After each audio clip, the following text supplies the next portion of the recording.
वो तो काटने वाला है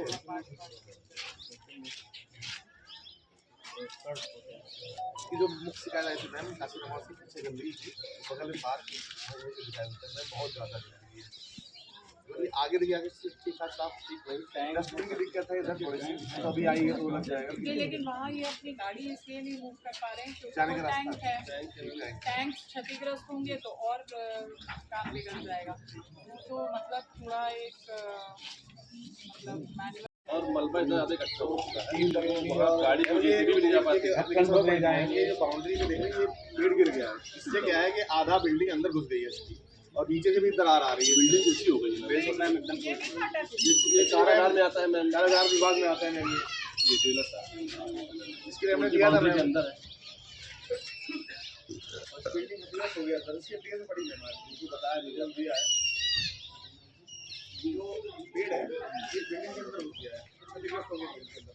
ये जगह घुसता ही जा रहा है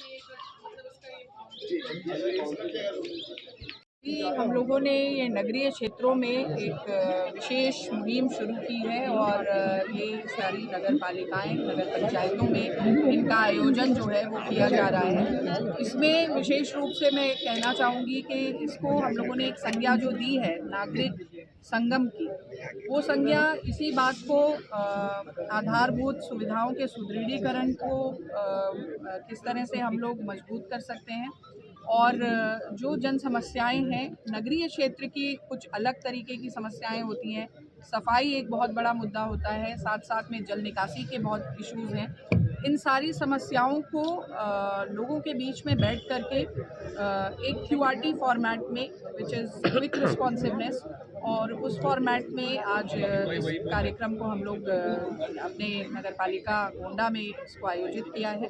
5 वार्ड्स आज हम लोगों ने टेकअप किए हैं और इसी प्रकार से एक कैलेंडर पूरा डिवाइस किया है कि हमारे 5-6 वार्ड्स एक दिवस में हम लोग कवर करते चलें। वहाँ की समस्याओं को जो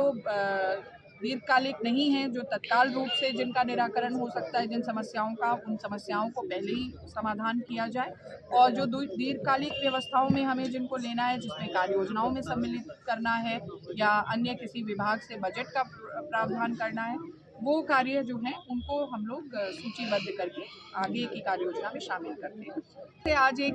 इसकी शुरुआत हुई है और निश्चित आज के इस संगम में मैंने ये अनुभव किया कि लोगों ने जो अपनी समस्याएं रखी हैं उन समस्याओं के निराकरण में कुछ बहुत ही हम लोगों को सफलता मिलेगी और कुछ एक चीज़ों को तो हम लोग तात्कालिक रूप से उन समस्याओं के निराकरण को अंजाम दे पाएंगे। कुछ 3 प्रकरण इस प्रकार के आए हैं और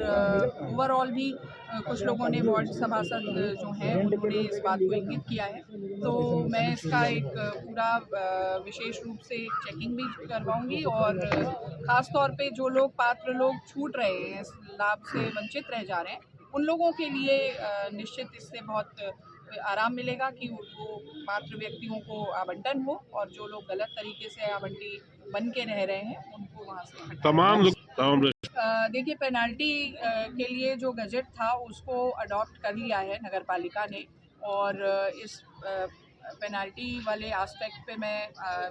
यहाँ चेयरमैन महोदया भी हैं और EO भी हैं, इन लोगों को ये भी बताना चाहूँगी कि इसको हम लोगों को अब इसको इम्पोज़ करना शुरू करना चाहिए क्योंकि एडॉप्शन के बाद इसका इम्पोजिशन जो है वो